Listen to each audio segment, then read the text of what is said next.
پر اپنی اپنی آرا پیش کرتے ہیں اور ہم روزانہ کم و بیش سنتے رہتے ہیں. کوئی کہتا ہے یہ وجہ ہے، کوئی کہتا ہے یہ وجہ ہے، کوئی کہتا ہے یہ وجہ ہے. لیکن قرآن و سنت کا اگر ہم جائزہ لیں تو ہمیں یہ بات سمجھ میں آتی ہے کہ ہماری تباہی اور بربادی کی سب سے بڑی ایک ہی وجہ ہے اور اسے گناہ کہتے ہیں. اس لیے کہ جہاں گناہ ہے، کسی بہت بڑے مفکر نے کئی احادیث کا اتنے مجموعہ نچوڑ کر کے یہ بات کہی تھی کہ جہاں گناہ ہے وہاں فنا ہے.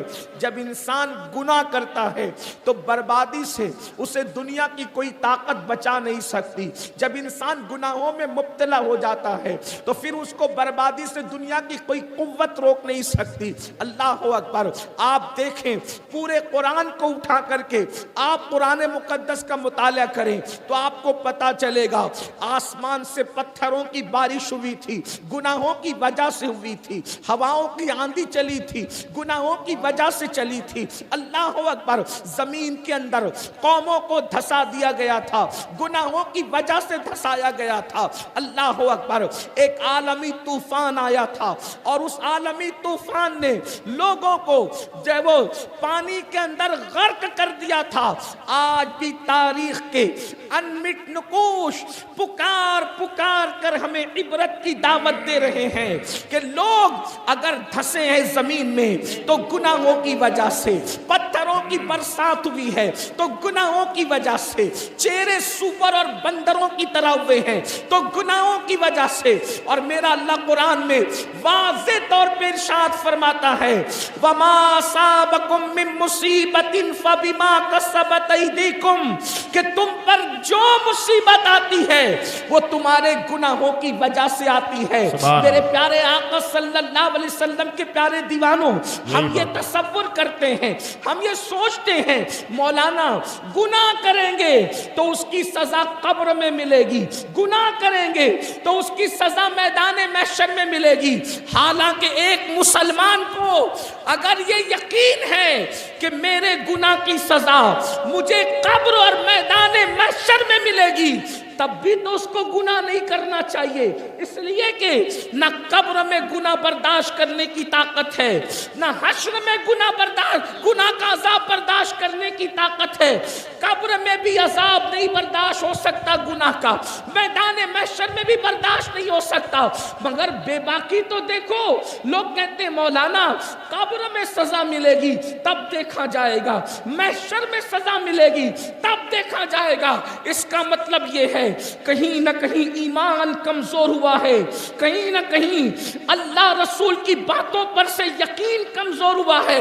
اور یاد رکھنا کوئی گناہ اتنا نقصان نہیں پہنچاتا جتنا اللہ کی باتوں سے یقین کا کمزور ہو جانا نقصان پہنچاتا ہے. صحیح بات ہے. سبحان. کوئی انسان جب ہمیں کہہ دیا گیا کہ تم پر عذاب ہوگا اگر گناہ کرو گے تو، اور عذاب دینے والا کون ہے؟ میرا اللہ ارشاد فرماتا ہے ان بطش ربک لشدید، تیرے رب کی پکڑ بڑی سخت ہے. اللہ اگر کسی کو پکڑے، اللہ کسی کی پکڑ کرے، اللہ رب العزت کسی کا محاسبہ کرے، اللہ اکبر.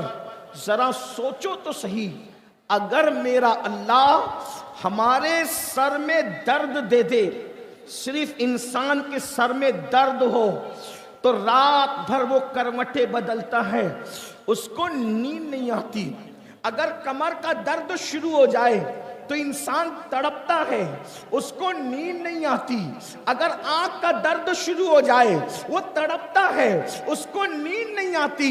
میرے بھائیوں، میں اپنی بہنوں سے بھی توجہ چاہتا ہوں اور آپ سب سے توجہ چاہتا ہوں. مجھے بتاؤ میرے بھائیوں، وہ سر کا درد جو ڈاکٹر کی دوا سے دور ہو سکتا ہے، وہ کمر کا درد جس پر آپ تدبیر کرنا چاہیں تو آپ اس کو دور کر سکتے کسی تدبیر کے ہیلے سے. سے. اب آپ مجھے بتاؤ, جب سر کے درد پر اتنا تڑپتے ہو, جب کمر کے درد پر اتنا تڑپتے ہو, جب آنکھوں کی تکلیف پر اتنا تڑپتے ہو, تو اللہ اکبر, جب میرا اللہ قبر میں عذاب مسلط فرمائے گا, جب میرا اللہ میدان محشر میں عذاب مسلط فرمائے گا, اس وقت اپنا کیا بنے گا؟ اللہ اکبر. مسلمان ہو, اپنے نبی کی بات پر یقین کرو.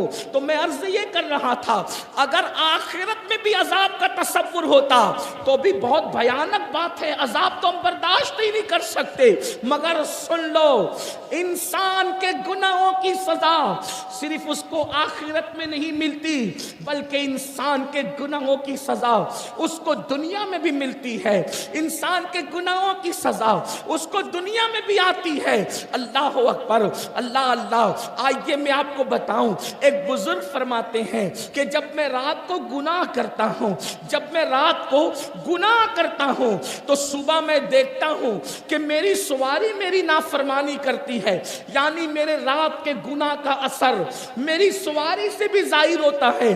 میری سواری میری موافقت نہیں کرتی, میری سواری میری بات نہیں مانتی. اللہ اکبر. اندازہ فرمائیں, اس کا مطلب یہ ہے اگر سواری موافق نہ ہو, انسان کی موافقت نہ کرے, تو اللہ اکبر وہ یہ گناہ کا اثر ہے. فرماتے ہیں چراغ جو بجھتے ہیں وہ بھی گناہوں کی وجہ سے, ٹھوکر جو لگتی ہے وہ بھی گناہ کی وجہ سے, اولاد جو نافرمان ہوتی ہے وہ بھی گناہ کی وجہ سے.